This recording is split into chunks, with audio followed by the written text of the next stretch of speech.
G'day guys, welcome to the show. Mick Mayer, your host. This is True or False, you decide. Just a quick special, just a couple of minutes. Just come across a list of dead bankers for 2015. Just to go on from some of the work that Lisa Haven's done. She's done some brilliant work in this field, and I suggest everybody look her YouTube account up and take a look at some of the stuff that she and some of her colleagues have done. But yeah, I mean, you know, here we go. I'm not going to go through them all. You know, I'll leave a link down the bottom and you guys can check it out in your own time. Safe to say, all suspicious circumstances, etc, etc. 71 of them since the beginning of 2015. That's some sort of record, I'd say. This is Ocker signing off. Okay, we're going to go straight to a special report on the Port Arthur Massacre, Martin Bryant, 1996. We're going to take a look at some mainstream footage from the actual day of the event, and then I'm going to come in and discuss it with you. Alright, okay, sit back, enjoy. But first, a scene of horror and carnage in the Tasmanian town of Port Arthur. G'day guys, Mick Mayer here, your host. True or false, you decide. Port Arthur Massacre, Martin Bryant. Shooter or scapegoat? At least one person hostage. Most of the victims are reported to be tourists visiting the historic penal colony at Port Arthur. Helicopters began ferrying the injured to Hobart from Port Arthur after a gunman opened fire there this afternoon. We've had a gunman run amok on the Port Arthur historic site. That's 85 k's from Hobart. It happened mid-afternoon. There are at least 12.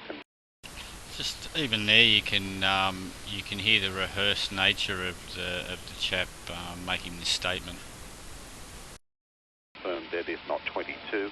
There's a further 15 injured. At the moment, we have a hostage-to-siege situation which we're attempting to contain and control. The convict ruins are a fate. That was just read off a script. It's understood those visitors have made up the bulk of those killed or wounded. Locals near the site cringed in. Guys, there's so much wrong with this story. It's hard to know where to start. But we're going to go through and watch some of the actual TV footage. This is mainstream media stuff, and then we're going to pull it to shreds. There, who he was? No idea. Not a local, I don't think. Do you know? There you go. Not a local. Yes, there have been. Oh, it just sounds awful. It is awful. It's very, very awful. A few minutes ago, reports put the death toll at 25 dead. It's understood the gunman is a 22-year-old armed with a machine gun. How could they possibly know that at that point in time?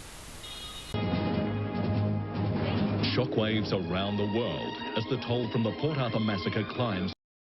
Yeah, just incidentally, it was convenient that we had 700 of the world's media descend on the small island of Tasmania.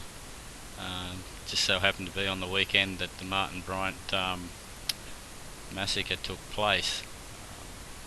Handy to have all those cameras on the spot. Johnny on the spot. To 35. The big boom, baby, and then we found out was 4 dead here, 2 dead there. Police arrest the gunman. Now the questions. You're going to see some crisis actors here too. We didn't know what a crisis actor was back when this occurred, but we do now. Good evening everyone, and welcome back to this special 1-hour edition of 790 News, incorporating Today Tonight, live from Port Arthur. Later, a full bulletin of local... Now, look, just before we go any further, I want to point out one glaring issue in relation to this being a false flag in order to take the guns of Australians. I'll just read you an excerpt. In 1988, New South Wales Premier Barry Unsworth said, and I quote, "It will take a massacre in Tasmania before we will be able to introduce gun laws. It will take a massacre in Tasmania before we will be able to introduce gun laws." Now that statement was made in 1988. Bear in mind this massacre didn't take place until March 1996, some 8 years later. Less than a month before the massacre at Port Arthur, the Gun Coalition's Tasmanian coordinator, Mr. Roland Brown, wrote to the Hobart Mercury newspaper warning of a Dunblane-style massacre in Tasmania, unless the gun laws were changed again prior to the attack. Howard's gun legislation was drafted and printed before the massacre. There was a 22 body morgue truck available in Tasmania. How many of those are just lying around? We didn't have one in any other state in the country. All of the senior Port Arthur staff members were away at a work seminar. That rings bells, doesn't it, people? The Royal Hobart Hospital had put their emergency plan in place 2 days before the massacre. Again, just one of those convenient things, I guess. I guess lately we've been seeing these false flags, and one of the telltale signs of a false flag event is that you'll usually find that emergency services in the area or region are actually put on high alert or put on training exercises, basically to put them in the right vicinity and in the right frame of mind. And conveniently, there just happens to be an emergency. Okay, so the Royal Hobart Hospital had put their emergency plan in place 2 days before the massacre. No idea why. We haven't been able to get to the bottom of that one. The Hobart Hospital had a trauma seminar, timed to end at the exact moment the shooting started. The helicopter pilots were readily available that Sunday. Again, most unusual. We're talking, back in the 90s. Couldn't afford to fly choppers here in Australia. Anyway, the local police were decoyed to be at the opposite end of the peninsula at the exact moment the shooting began. It almost sounds like those fucking jets in 9/11, doesn't it? Go that way, boys, because the problem's the other direction. It's crazy stuff. There was a World Press Convention in Hobart on the 30th of April. I mentioned prior that there were some 700 press members, or members of the press, on site. Martin Bryant was an intellectually impaired, registered invalid with an IQ of 66. That's childlike. Writing his name, tying his shoelaces, preparing the meal would have been a struggle for this chap. And yet you're going to tell me that he killed 35 people, 20 of them with headshots within the first 60 seconds, from the hip, the right hip, when he was left-handed. Yeah, okay. The killer sat next to the witness, Rebecca McKenna. The vital parts of a statement to the police were as follows. This male was carrying a tray with his food on it. His facial skin appeared to be. When he sat down, he placed the video camera and bag on the floor and began to eat his lunch. I noticed that he had a can of Solo and a plastic Schweppes cup under the table. On the table. I saw him drink his cordial and I noticed that he appeared anxious. The last thing I saw with regard to him was his tray falling out. The last thing I saw with regard to him was his tray falling out. Explanation handwritten, tipping. Didn't actually see it fall. Of his hand as he was going back inside the cafeteria. Bryant doesn't have a freckly face. That tray was important. It was a personal ID card from the shooter. It contained fingerprints, thumbprints, palm prints, saliva, sweat, skin, possibly hair from the shooter. That tray contained real physical evidence as to the identity.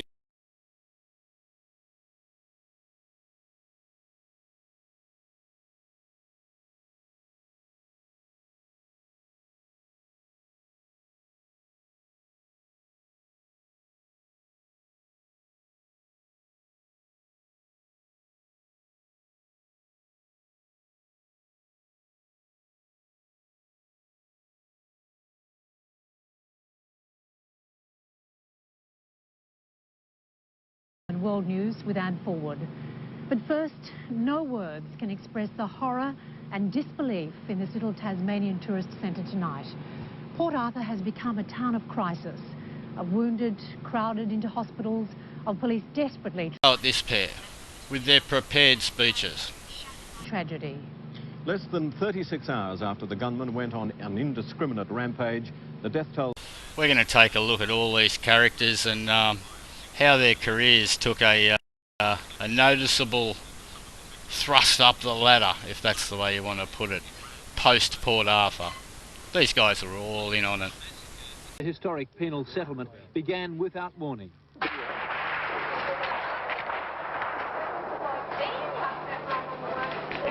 Now I'll show footage later of a camera operator set up with his camera up on the hill looking down at the restaurant where all the shootings took place. Again, we're missing that footage. Forced into the boot of a BMW, and it would have shown the shooter. Was later gutted by fire. Inside the Seascape Lodge, the man, armed with several high-powered rifles, continued firing at police, who were trying to negotiate by phone. Our principle at the moment is to keep the house isolated and the people in it can... Superintendent Bob Fielding, we have a look at him, and we have a look at a chap called Michael Dyson. A battery, I understand, and a phone that he had in the house ran out. Has power to the it's house. It's as simple as that. Victorian Special Operations Group police flew in to surround the house, where they lay in wait until dawn. It's a pretty horrific sight from what people in there at the moment. And had 250 rounds of ammunition fired over their heads, not a single round hitting them, and not a single round returned by police. Well, it's very difficult to say. It's dark in there at the moment, and as I said, my people are trying to work through the site and locate anybody that has been killed, other than the ones we've already found. Then, at 8 this morning, police were taken aback when they saw the Seascape Lodge burst into flames. The upstairs portion of it is on fire, and there are flames coming from partly down the... Look at this fucking prick with ears. I understand. There are still shots being fired, so at this stage I've given instructions that none of our... Yeah, shots still being fired, but this prick's standing around having a press conference. You've got to be joking. The fucking place is still smoking behind this prick with ears, and he's there in his suit and his tie and his fucking rehearsed speech. Burns, no gunshot wounds. The killer was taken by ambulance to a Hobart hospital. Under police guard, his head covered. Yeah, his head covered because it fucking wasn't him. Doctors allow. For 2 hours today, police escorted us to see the results of the killer. I gave him a tour. 3 hostages died were still smouldering. Having arrested the gunman, fucking house is still smouldering, and they're tromping through a crime scene with the press. That's hilarious, really. If it weren't such a fucking tragedy, this would be hilarious. Told to 35, Australia's worst shooting massacre. And Australia's worst police investigation of any criminal fucking offence I have ever come across. The people involved in this incident ought to be ashamed of themselves. Ashamed. Just of late, we've had a couple of these blokes have a bit of a whinge about the bad publicity they're getting of late. Their answer to a mounting pile of evidence to support the so-called conspiracy theory, which is in actual fact far more likely to be the truth than the crock of shit that this lot are shoveling us. First at a restaurant in the heart of the picturesque Port Arthur penal colony.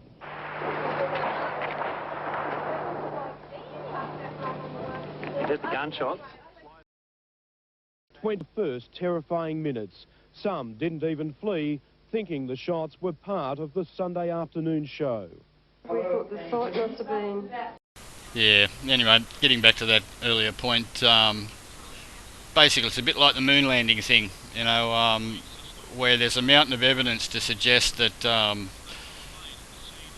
technically, logically, physically, it's not capable to get there. However, NASA's answer to all that mounting evidence is lunatics.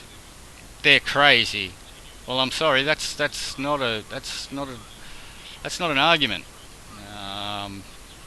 If these guys have actually got evidence to link Martin Bryant to the crime, they should present it. Up until then, as far as I'm concerned, they are all as guilty as fucking sin. Of a woman and her 3-year-old daughter lying on the roadway away. The 6-year-old daughter was behind. Now remember people, these are trained operatives, most of these guys, knocking off or goy, these fucking lizards call us. Basically they treat us like cattle.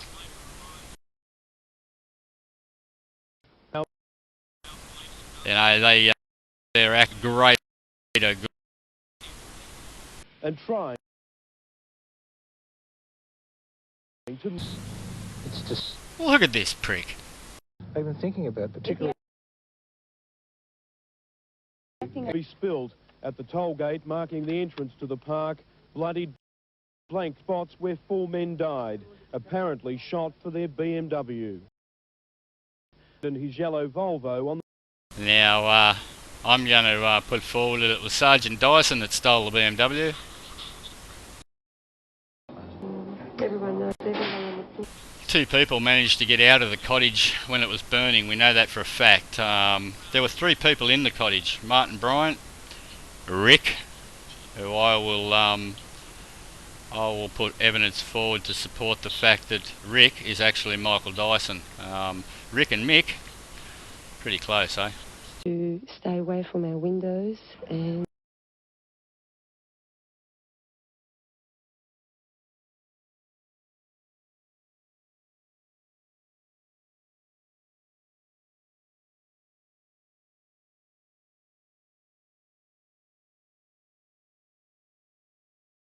it was quite a horrific experience.